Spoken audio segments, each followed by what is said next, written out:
কতটা বিরক্ত হইলে, কতটা ক্ষিপ্ত হইলে একটা পঙ্গু মানুষ ঘর থেকে বের হয়ে আসে আন্দোলনের জন্য। আর কোনো কথা নাই, এই হত্যার কাণ্ডের বিচার চাই। এবং এই জন্যই আমরা শিল্পী সমাজ যারা আছি সবাই, কলাকুশলী এবং শিল্পীরা সবাই এই জন্যই আসছি, শুধুমাত্র একটাই কারণে। হ্যাঁ, এবং আমরা প্রথম থেকেই অ্যাক্টিভ। হ্যাঁ, আমাদের নামার একটু দেরি হয়ে গেছে, কিন্তু আমরা নামছি। হ্যাঁ, আমরা সোজা কথা স্বৈরাচারের বিচার চাই, এই সরকারের পতন চাই। এই অবস্থার সুস্থ থাকা অবস্থা কি? অবস্থা একটাই, বের হইতে হবে, বাস। আর কোনো কথা আছে? আমি যদি সুস্থ থাকতাম কিন্তু বাসায় থাকতাম, তাহলে আসলে কী লাভ হইতো? আছে না, আমি যদি সুস্থ থাকতাম বাসায় থাকতাম, তার চেয়ে অসুস্থতা ভালো। যে অসুস্থতায় মনে হয়েছে যে আসতে হবে, এই সরকারই না থাকুক, এই সরকার কি মানবে?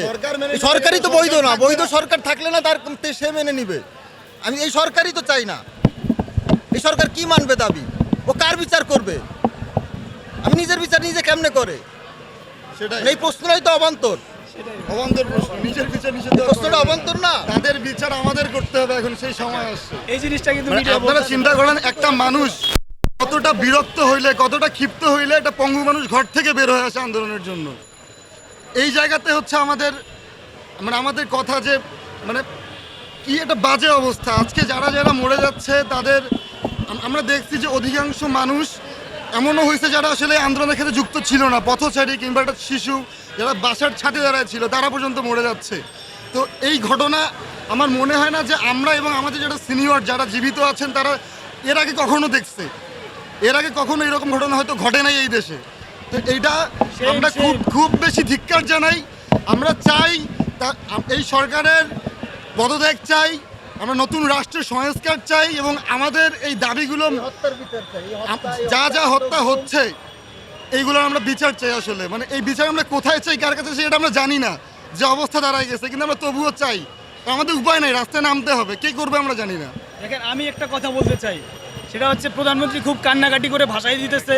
ওনার অনেক কষ্ট এই দেশ নিয়ে, খুব মায়া কান্না ওনার। উনি রাতে ঘুমায় মাত্র 2-3 ঘন্টা, দেশের জনগণের জন্য উনি ঘুমায় না। আজকে 2008 সালের যে বাংলাদেশ, 2024 সালের বাংলাদেশে এক না, ঠিক আছে? তা আমি প্রধানমন্ত্রীকে বলবো, প্রধানমন্ত্রী আমাদের জন্য আপনি এত কষ্ট আর কইরেন না, এত কষ্ট কেন করবেন? আপনি সরে যান ক্ষমতা থেকে। আর আপনি যে ধরনের সিদ্ধান্ত নিতেছেন সেটা জনগণের সব সিদ্ধান্ত জনগণ বিপক্ষে যাচ্ছে। আপনি এইরকম একটা সিদ্ধান্ত নিয়ে দেখতে পারেন যে আপনি পদত্যাগ করবেন, জনগণ বলবে না আপনি পদত্যাগ করেন না, ঠিক আছে? এটাই হচ্ছে বিষয়। আর আমাদের জন্য এত কষ্ট করতে হবে না, আমাদের জন্য মায়া কান্না করতে হবে না, আপনি সরে যান। এত কষ্ট কেন করবেন? আপনি তো বয়স হয়েছে এখন, তাই না? আপনার উচিত এখন সরি বলে ক্ষমা প্রার্থনা করে আপনি পদত্যাগ করা, এটাই একমাত্র সমাধান। এখানে আর কোনো সমাধান নেই।